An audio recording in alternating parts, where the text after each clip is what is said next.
Perkenalkan, nama saya Niken Febiola, saya dari Prodi Ekonomi Syariah, ingin menjelaskan tentang dedolarisasi. Di sini apa sih yang dimaksud dengan dedolarisasi itu? Dolarisasi merupakan upaya penggantian dolar yang biasanya digunakan sebagai mata uang. Transaksi bilateral, hal itu dilakukan untuk melepaskan ketergantungan pada mata uang dolar US hingga saat ini masih menjadi mata uang dominan yang digunakan dalam perdagangan internasional. Karena itu, dedolarisasi dilakukan sebuah negara untuk mengurangi ketergantungan terhadap dolar US. Adapun fenomena dedolarisasi saat ini terjadi akibat tingginya inflasi serta ketidakpastian global.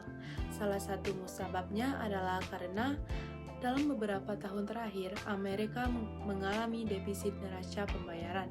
Hal tersebut mengakibatkan mata uang US berkode USD tersebut relatif bergejolak dan sensitif terhadap isu global. Itu sebabnya beberapa negara di dunia memilih melakukan dedolarisasi dan berkomitmen mengurangi ketergantungan pada dolar US.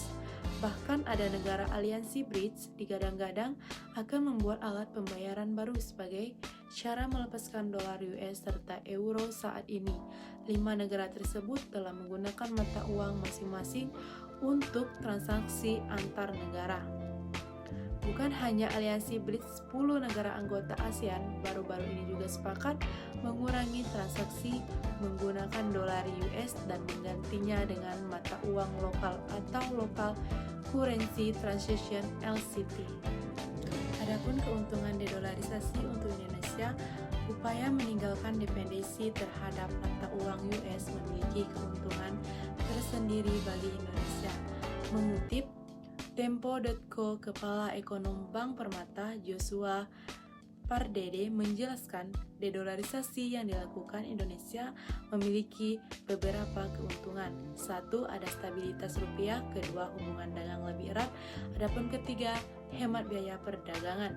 Adapun kerugian dedolarisasi untuk Indonesia itu meski dianggap membawa keuntungan cukup besar bagi Indonesia, dedolarisasi juga memiliki kelemahan. Pengamat ekonomi dari Center of Economy and Law Studies Kelios, Bima Yudhistira menilai kelemahan dalam upaya dedolarisasi ini adalah mata uang lokal akan sulit digunakan untuk membayar kapal yang beroperasi di jalur perdagangan lintas negara. Hal itu lantaran 90% kapal untuk kegiatan ekspor-impor menggunakan bendera asing. Sementara itu, kapal-kapal bendera asing tersebut ingin dibayar dengan uang dolar US dibanding dengan mata uang lokal seperti rupiah. Adapun manfaat dedolarisasi,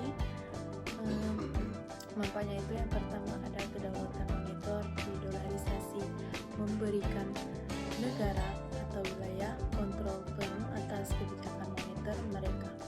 Mereka dapat mengatur kebijakan suku bunga, likuiditas, dan nilai tukar mata uang mereka sesuai kebutuhan ekonomi internal. Stabilitas ekonomi dengan dedolarisasi, negara atau wilayah tidak lagi tergantungan pada kebijakan moneter Amerika Serikat. Hal ini dapat membantu mencegah dampak volatilitas dan ketidakstabilan ekonomi global yang dapat terjadi akibat kebijakan US. Yang ketiga, ada pengadilan inflasi. Dedolarisasi memungkinkan negara untuk wilayah untuk mengendalikan inflasi dalam negeri. Mereka dapat mengadopsi kebijakan moneter yang sesuai untuk menjaga stabilitas harga dan menghindari tekanan inflasi yang berasal dari luar.